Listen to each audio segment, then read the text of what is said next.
সুপ্রভাত বন্ধুরা, কেমন আছো তোমরা সবাই? আশা করছি তোমরা সবাই খুব ভালো আছো আর সুস্থ আছো। আমার আরও একটি নতুন ভিডিওতে তোমাদের সকলকে অনেক অনেক ভালোবাসা আর অনেক স্বাগত জানিয়ে আজকের ভিডিওটি শুরু করছি। আর আশা রাখছি আজকের ভিডিওটি দেখতে তোমাদের খুব ভালো লাগবে। তো এইদিকে দেখো, আমার গাছে কিন্তু বেশ অনেক অনেক ফুল ফুটেছে আর এতটা সুন্দর লাগছে না দেখতে, কি বলবো তোমাদেরকে। ফোনের মধ্যে তো তোমরা দেখতেই পাচ্ছ, জানি না তোমাদের কাছে কেমন লাগছে। তো সামনে থেকে জানো তো দারুণ লাগছে। তো দেখতে দেখতে আমি কিন্তু আমার বাড়িতে প্রচুর গাছ লাগিয়ে ফেলেছি, একটা ছোট্ট বাগান টাইপের হয়ে গেছে। আর এই দিকে অবস্থাটা দেখো, আমাদের বাড়িতে একটা বিশাল বড় বেলগাছ আছে। তো ওই বেলগাছের পাতা তো প্রতিদিনই এরকম করে ভরে ভরে পড়ে। তো এইরকম উঠোনটা চারিদিকে ভরে থাকলে দেখতে তো ভালো লাগে না। তো এই পাতাগুলো দেখো, ওই জন্য এক জায়গায় জড়ো করছি। তো জড়ো করে একটা কিছুতে করে বাইরে গিয়ে ফেলে দিয়ে আসবো। তো সকালবেলায় উঠোন ডাস্টিংটা দিয়েই তোমাদের সাথে ভিডিওটা শুরু করলাম। তো ওইদিকে ডাস্টিংটা কমপ্লিট হয়ে গেছে। তারপরে এই যে বাসি দুয়ারে একটু জল দিয়ে নিচ্ছি। তো আমি যে জলটা দিচ্ছি, তো এই বালতির জলের মধ্যে কিন্তু একটু গঙ্গার জল মিশিয়ে নিয়েছিলাম। শুনেছি সকালবেলায় যদি একটু গঙ্গার জল দুয়ারে ছিটিয়ে দেওয়া যায় তাহলে নাকি সংসারে লক্ষ্মীশ্রী বজায় থাকে, কোনো রকম নেগেটিভ এনার্জি নাকি মানে বাড়ির মধ্যে প্রবেশ করতে পারে না। আর যদি কোনো রকম নেগেটিভিটি কাজ করেও থাকে সেটা নাকি চলে যায়। আর সেজন্যই নর্মাল জলের সাথে সামান্য একটু গঙ্গার জল মিশিয়ে আমি দিই। তো বেশি গঙ্গার জল দিতে পারি না, কারণ বেশি নেই ড্রামে, দেখছি একেবারে না ফুরিয়ে এসেছে আর অল্প একটু আছে। তো পুজো আসায় তো লাগেই, ওই জন্য একটু একটু করেই মিশিয়ে দিচ্ছি। গত দিনের ভিডিওতে মা ছেলের স্বপ্ন থেকে আমাকে দিদিভাই বলেছিলে নতুন বন্ধু হলাম, পুরো ভিডিওটা দেখে নিলাম, পাশে আছি এগিয়ে যাও। থ্যাংক ইউ দিদিভাই আমাকে এত সুন্দর কমেন্ট করার জন্য আর আমার পাশে থাকার জন্য। এইভাবেই আমার পাশে থেকো, আর আমিও চেষ্টা করব তোমাদের সকলেরই পাশে থাকার। তো যাই হোক, এইদিকে সমস্ত গাছগুলোতে জল দিয়েছি। আর এইদিকে দেখো, এই গাছটা কিছুদিন আগেই তোমাদের দাদাভাই নিয়ে এসেছে। তো এই গাছটাকে ভাবছি কি আজকেই না বিকেলের দিকে রিপোর্ট করব। এখন আর একদমই সময় নেই, যেহেতু আজকে ঘুম থেকে উঠতে একটু দেরি হয়েই গেছিলো। তো ওই 7:30 পৌনে 8টার সময় ঘুম থেকে উঠেছিলাম, আর সেজন্যই আবার ওইদিকে রান্নাবান্নাটাও করতে হবে, অনেকটা নাইলে দেরি হয়ে যাবে। তো এইদিকে দেখো, আমি গাছে তো জল দিচ্ছিলাম আর ধুম করে একটা বেল পড়েছে। তো বেলটা যেহেতু বস্তার উপরে পড়েছে তাই আর ফাটেনি। তো কি সুন্দর দেখো, একদম পুরো গাছ পাকা। আর আমাদের কাছে বেল জানো তো দারুণ খেতে, খুব মিষ্টি। তো যাই হোক, ওইদিকে বেলটা নিয়ে ঘরে চলে এলাম, তো রেখে দিয়েছি। তো ভাবছি সন্ধ্যের দিকে আজকে বেলের পানা করে খাওয়া হবে সবাই মিলে। তো যাই হোক, তারপরে দেখো ঘরে এসে এই যে ঘরের বিছানাটা তো এখনও তুলিনি, কারণ ওইদিকে মাম্মাম কিন্তু এখনও শুয়ে রয়েছে। তো মশারিটা না খুলে দিয়েছি, কারণ তোমাদের দাদাভাই একটু বসে কাজ করছিল খাটে, মশারিটা টানানোর অবস্থায় অসুবিধা হয়। তো যাই হোক, বিছানাটা পরেই গুছিয়ে নেব। তো এখন এই যে ডাস্টিংটা করে নিচ্ছি। আর এই যে ঘরটা ভাবছি কি একেবারে মুছে টুছে তারপরেই না হয় রান্নাঘরে যাব, কারণ রান্নাঘরে গেলে না সহজে আর ঘরে আসতে পারবো না। ওই একের পরে এক রান্না করিয়ে যেতে হবে। ওইদিকে তোমাদের দাদাভাই আবার ডিউটিতে যাবে, ওর জন্য আবার ওই যে তরকারি করতে হবে, খেয়ে যাবে, আবার টিফিন নিয়ে যাবে। তাই ভাবছি কি ঘরটা মুছে নিলে এদিকে ঝামেলাটা একেবারে মিটে যাবে। তো যাই হোক, এদিকে জানলাটা দেখছি কি বেশ ধুলো ধুলো হয়ে গেছে। আসলে এই জানলাটা তো সেরকম বেশি ইউজ করা হয় না, এটা বেশিরভাগ সময় বন্ধই থাকে। তো বারান্দাটা যখন মুছতে এলাম তো জানলাটার দিকে খেয়াল হলো, তাই ভাবলাম একেবারে মুছেই নিই। তো জানলাটা খুব ভালো করে না মুছে নিয়েছি।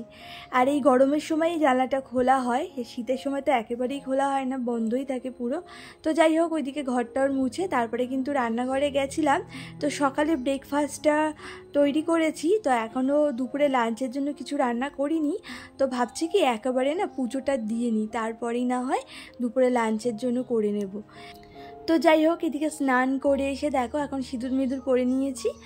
আর আজকে গাছে এই ফুলগুলো ফুটেছিল, তো সেগুলো তুলে নিয়ে এসেছিলাম। তো তুলে এনে দেখো ঠাকুর পুজোও কিন্তু কমপ্লিট হয়ে গেছে। আর তোমাদের সাথে আজকে ঠাকুর পুজোটা শেয়ার করলাম না, কারণ ওই ঠাকুর পুজো না ভাবলাম কি একেবারে মন দিয়ে বেশ নিষ্ঠাভাবে সুন্দর করে পুজোটা করে নিই। কারণ এই বারবারে না ফোনটা অন করো আর বন্ধ করো ঠাকুর পুজোয় না ওই খুব বিঘ্ন ঘটে, আর সেটা তো উচিত নয়।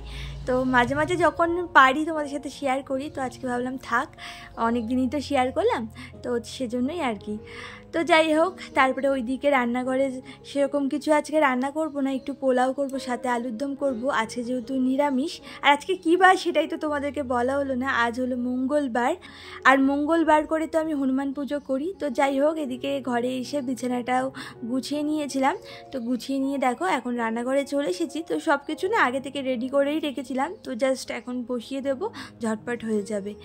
তো যাই হোক, এদিকে দেখো এই 2 বাটি মতো না চাল নিয়েছি, মানে পোলাওয়ের চাল। এখানে গোবিন্দভোগ চাল আছে, আর এই পোলাওটা রান্না করলে জানো তো যতটা চাল হয় ঠিকঠাক ডবল মানে জলটা দিতে হয়, তাহলে পোলাওটা একদম ঝরঝরে হয়। তো এইখানে যেহেতু ওই 2 বাটি চাল হয়েছে, তাই 4 বাটি মতো জল দেব।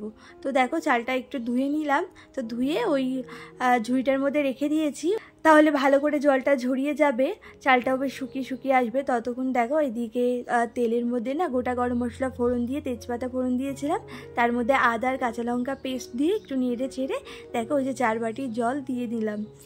আর এরপরে জলটা যখন ভালো করে ফুটে এসেছে, এর মধ্যে নুন আর হলুদ দিয়ে নিলাম।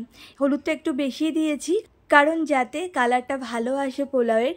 তো যাই হোক, তারপরে একটু চিনিও দিয়েছিলাম, মানে স্বাদ মতো, মানে আন্দাজ মতোই দিয়েছি। তো পরে মুখে দিয়ে দেখবো যদি লাগে আর একটু নয় দিয়ে নেব।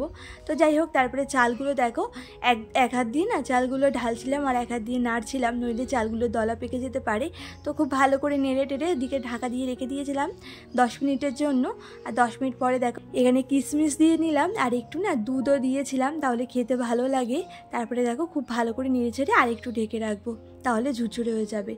আর ওইদিকে আলুর দমটাও বসিয়ে দিয়েছি। তো খানিক্ষণ ঢেকে রাখার পরে দেখো এখন আবার ঘি দিয়ে নিলাম, আর এরপরে খুব ভালো করে একটু মিক্সড করে নেব। আর তারও 10 মিনিট পরে দেখো অনেকটাই ঝুরঝুরে হয়ে গেছে। তো আরও যত ঠান্ডা হবে তত আরও বেশি ঝুরঝুরে হয়ে যাবে। আর জানো তো খেতে না খুব ভালো হয়েছিল পোলাওটা। তো আজকে তো এই সামান্য রান্নাই করেছি, আর ওইদিকে সকালের জলখাবারটাও তৈরি করেছিলাম, তোমাদের দাদাভাইকে সেটাই টিফিনে দিয়ে দিয়েছিলাম। তো যাই হোক, এরপরে ফিরে এলাম বিকেলবেলায়। আর তোমাদেরকে আগে বলেছিলাম না তোমাদের দাদাভাই যে গাছটা নিয়ে এসেছে সেটা আজকে রিপোর্ট করব। আর ওই যে লম্বা গাছ যেটা তোমরা দেখতে পাচ্ছ, ওই লম্বা গাছটা কী গাছ বলো তো? ওটা হলো বকফুল গাছ। তোমাদের দাদাভাই না বকফুলের বড়া খেতে খুব ভালোবাসে, তাই জন্য দেখো বকফুলের গাছ নিয়ে চলে এসেছে। আর আমাকে কমেন্ট করেছিলে মালতী ভিলেজ লাইফ থেকে, খুব ভালো লাগলো বোন, খুব সুন্দর ভিডিও। থ্যাংক ইউ গো দিদিভাই আমার পাশে থাকার জন্য। আর আমাকে কমেন্ট করেছিলে রিঙ্কু সরকার আইডি থেকে, খুব ভালো লাগলো ভিডিওটা, থ্যাংক ইউ গো দিদিভাই। আর SN মলি থেকে আমাকে দিদিভাই বলেছিলে অনেক ভালো লাগে দিদি, এগিয়ে যাও। থ্যাংক ইউ গো দিদিভাই আমাকে এত সুন্দর কমেন্ট করার জন্য। আর কমেন্ট করেছিলে সকাল সন্ধ্যা ডেলি ব্লগ থেকে, দারুণ, থ্যাংক ইউ গো দিদি। আর আমাকে কমেন্ট করেছিলে মিষ্টি ব্লগ থেকে, আর আমাকে কমেন্ট করেছিলে মাই ডোলা বিশ্বাস থেকে। তো চলো বন্ধুরা, আজকের ভিডিওটা এই পর্যন্তই। সবাই ভালো থেকো, সুস্থ থেকো।